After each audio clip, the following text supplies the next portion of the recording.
وہ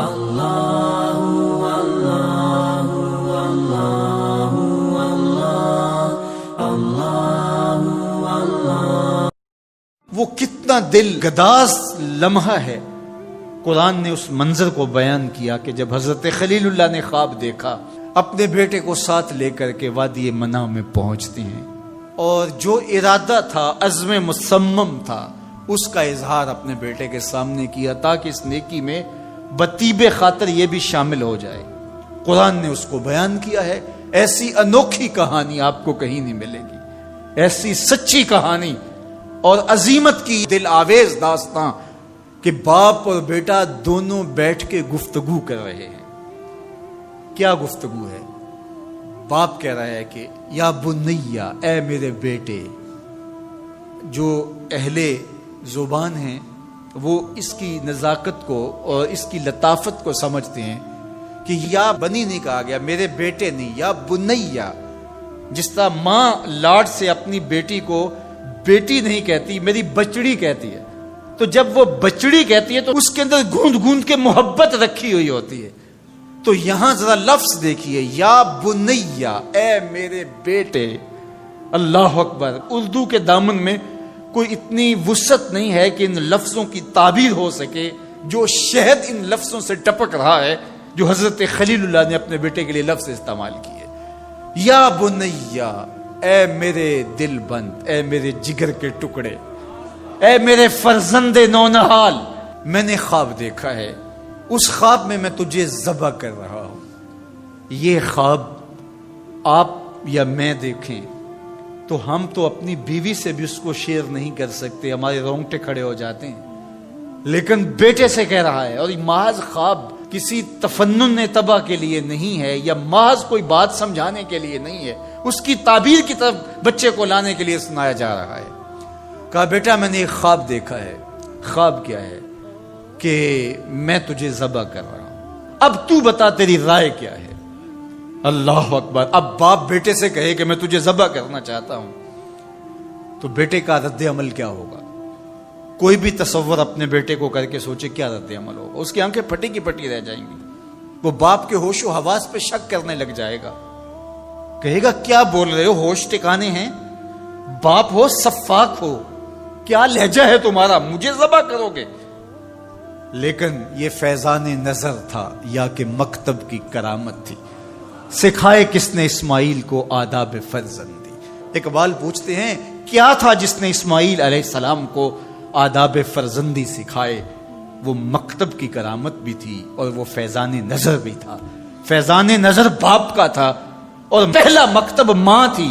سیدہ ہاجرہ نے سکھایا تھا باپ کی بات کیسے مانی جاتی. جو مائیں بیٹوں کو، بیٹیوں کو باپ کی اطاعت سکھاتی ہیں وہ مائیں اپنی اولاد کو فرما بردار پاتی ہیں.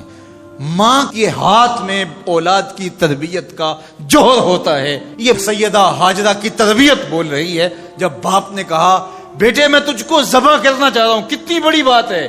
آنکھیں پھٹی کی پھٹی رہ جاتی. یہاں بیٹا کوئی جواب نہ دیتا، اس سکتے کے عالم میں گردن جھکا دیتا. مکمل اطاعت کہلاتی، انقیاد امر کہلاتا، امتثال حکم کہلاتا. باپ کہتا میں تجھے ذبح کرنا چاہتا ہوں، بیٹا خاموش ہو جاتا. السکوت من الرضا. لمحے حساس ہوں تو خاموشی بھی رضا مان لی گئی تو بیٹا صرف خاموش ہو جاتا، سر جھکا لیتا. یہ کافی تھا. انقیاد امر تھا، حکم کی تعمیل تھی، امتثال امر تھا. لیکن بیٹا کیا کہتا ہے؟ یا ابت افعل ما تؤمر. ابا جی جو کرنا ہے کر گزریے. باپ نے جو پوچھا تھا وہ ذبح کے حوالے سے پوچھا تھا تو ذبح کا جواب ذبح سے مکمل امتثال امر ہے. لیکن بیٹا 2 قدم آگے بڑھ کے کہتا ہے یا ابت، اے میرے پیارے باپ. اب اس میں بھی بیٹے کا لہجہ تبدیل نہیں ہوتا. جب باپ ذبح کرنے کا کہہ رہا ہو اس وقت میرے ابو کہنا یہ امتثال امر کی انتہا ہے. اور آگے کیا کہا؟ افعل، کر گزریے. یہاں یہ نہیں کہا ذبح کیجئے. باپ نے کہا ذبح کرنا چاہتا ہوں لیکن ذبح کے جواب میں ذبح نہیں آیا.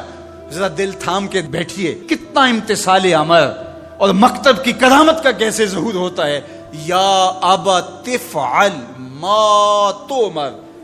اے ابو ذبح کیا، جو بھی کرنا ہے کر گزریے. ماں میں عموم ہے، عموم، ماں تو مر، جو بھی حکم ہے ذبح کیا ہے، جو بھی کرنا ہے کر گزریے. رہی بات میری تو یہ کام چھوٹا تو نہیں، ستجدنی انشاءاللہ من الصابرین. آپ دیکھیں گے میں صبر کر کے دکھاؤں، میں صبر کر کے دکھاؤں گا، تڑپوں گا بھی نہیں. اب یہ منظر قرآن نے بیان کیا. فلما اسلما، جب دونوں نے طے کر لیا. کیا طے ہوا؟ فلاں نمبر کی گاڑی خرید لے نہیں، فلاں پلاٹ خرید لے نہیں، فلاں پلازا لے لے نہیں. باپ اور بیٹے کی وادی منع میں بات کیا ہوتی ہے؟ باپ کہتا ہے میں تجھے ذبح کرنا چاہ رہا ہوں، بیٹا کہتا ہے میں ہونے کے لیے تیار ہوں. آپ دیکھیں گے کہ میں جنبش نہیں کروں گا. اب قرآن نے یہاں جو لفظ استعمال کیے ذرا لفظوں پہ فلما اسلما، یہیں سے اسلام ہے. اسلام یہ ہے یار کے آگے سر تسلیم خم کر دینا. من مانی کا نام اسلام نہیں ہے، اللہ رسول کی اطاعت کا نام ہے. فلما اسلما، جب دونوں نے اس بات کو طے کر لیا، دونوں راضی ہو گئے. باپ ذبح کرنے پہ راضی ہے، بیٹا ذبح ہونے پہ راضی ہے. وَتَلَّهُ لِلْجَبِينِ، اور باپ نے بیٹے کو پیشانی کے بل لٹا لیا، ہاتھ میں چھری پکڑی ہے. بوڑھا باپ اپنے نونہال بیٹے کو ذبح کرنے پہ آمادہ ہے، جس کا کوئی قصور نہیں ہے، جس کو اللہ سے دعائیں مانگ مانگ کے لیا تھا. اللہ اکبر. کارکنان قضاء و قدر دم بخود ہیں، آسمان بھی سوگ کی چادر اوڑے ہوئے، وادی منع تھر تھر کانپ رہی ہے. رضوان جنت اور حوریں سسک رہے ہیں، مالک قیامت آنے والی ہے. کہا تم بھی کہتے تھے خلیفہ ہمیں بناؤ، ذرا میرے بندے کا انداز عبادت بھی دیکھو، میرے بندے کی باقی ادا بھی دیکھو، میرے حکم پر اس کی تعمیل دیکھو. اللہ اکبر. حضرت خلیل اپنے بیٹے کو لٹا کے ہاتھ میں چھری پکڑے، بیٹے کو ذبح کرنے کے لیے آگے بڑھتے ہیں. ہاتھ میں چھری لیے ہے اور گردن پہ رکھتے ہیں، اور پوری قوت کے ساتھ چھری کو گردن پہ پھیر دیتے ہیں، لیکن ایک بال بھی نہیں کٹتا. اس کا یہ مطلب ہی کہ چھری نے اب کام نہیں کیا، میں کیا کروں؟ کہا شاید میرے دل میں کوئی ایسی بات آ گئی جس سے چھری کو روک دیا گیا. جلدی سے چھری کو پاس پڑی لکڑی یا پتھر پہ مارا. لما تقطعی یا سکین، اے چھری کاٹتی نہیں ہے. آواز آئی الخلیل یامرنی والجلیل ینہانی. خلیل کاٹنے کا کہتا ہے، جلیل کہتا ہے خبردار ایک بال بھی کاٹا. پھر تیز کرتے ہیں اور دوبارہ چھری گردن پہ رکھتے ہیں. اللہ اکبر. گلا کٹ جاتا ہے، خون بہنے لگتا ہے. حضرت خلیل خوش ہو جاتے ہیں، آنکھوں سے پٹی کھول دیتے ہیں. لیکن منظر کیا دیکھتے ہیں کہ جس کو ذبح کیا وہ بیٹا نہیں، وہ تو دمبا ہے. اور حضرت اسماعیل پاس کھڑے مسکرا رہے ہیں. بے ساختہ زبان سے نکلا اللہ اکبر. حضرت اسماعیل بولے لا الہ الا اللہ واللہ اکبر. جبریل امین جو دمبا لے کے آئے تھے وہ بھی پاس کھڑے اور مسکرا رہے تھے، بولے اللہ اکبر وللہ الحمد. اب ابراہیم علیہ السلام کی سرشاری کا عالم جبریل امین موجود ہیں اور دمبا پڑا ہوا ہے. اب ظاہر ہے بات سیدھی سیدھی ہے کہ اللہ کے حکم سے سب کچھ ہوا. حضرت ابراہیم علیہ السلام کے قلب اطہر کو تسلی ہو گئی. لیکن عین اس موقع پر وحی کی چمک سے منع کی وادی روشن ہو گئی اور وحی نازل ہوتی اور آواز آتی ہے وَنَادَيْنَاهُ أَن يَا إِبْرَاهِيمُ قَدْ صَدَّقْتَ الرُّؤْيَا إِنَّا كَذَلِكَ نَجْزِي الْمُحْسِنِينَ. عین اس موقع پہ ہم نے بھی آواز دی ابراہیم بس بس تو نے واقعی خواب پورا کر دکھایا. ہم نے تیری سنت کو قیامت تک باقی رکھا اور اس تیری نشانی مٹنے نہیں پائے گی. صدیاں بیتنے کے بعد آج بھی منا کی قربان گاہ سے لے کر دنیا کے آخری کونے تک سنت ابراہیمی کو زندہ کیا جاتا ہے. اللہ اکبر. کتنا جگرا تھا اس باپ کا اللہ کی رضا کے لیے.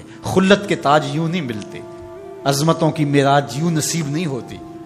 باپ بیٹے کو ذبح کرنے کے لیے آمادہ ہو جاتا ہے. ہمارے ایک بزرگ کہا کرتے تھے بیٹے ہر بندے کا کوئی نہ کوئی اسماعیل ہوتا ہے، جب تک وہ اپنے اسماعیل کی گردن پہ چھری نہیں رکھتا اللہ کی دوستی نصیب نہیں ہوتی. اپنی خواہشات کی گردن پہ، اپنی آرزوؤں کی گردن پہ چھری پھیرو. اللہ کے لیے محبوب سے محبوب چیز قربان کرنے کے لیے آمادہ ہو جاؤ، پھر تمہیں وہ اپنی قربتوں سے مالا مال کرے گا.